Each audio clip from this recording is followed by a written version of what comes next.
J'étais invité il n'y a pas longtemps à un débat au palais de justice sur, en gros, quel est l'avenir de la justice avec l'intelligence artificielle, même si je n'aime pas l'expression.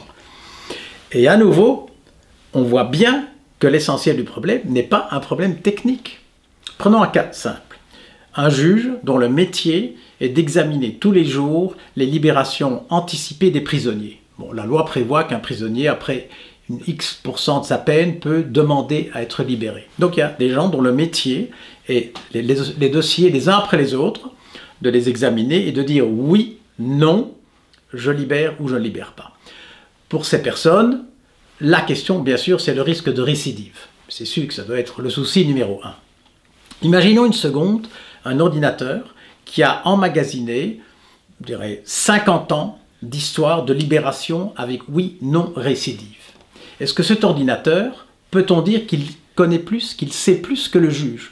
Plus loin, est-ce qu'on pourrait remplacer le juge par un ordinateur? À nouveau, il faut dire non. Il y a certains arguments qui sont un peu troublants. C'est vrai qu'un ordinateur n'est jamais fatigué. Et sa mémoire est plus grande et tout. Mais il faut dire non, parce qu'on ne peut pas déléguer son humanité à une machine, ou la totalité de son humanité à une machine. C'est une question de principe, une question de valeur.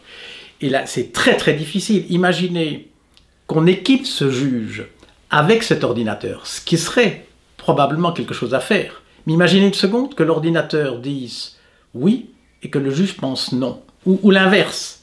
C'est vraiment, là vous touchez le fond du problème de la relation de l'homme et de la machine.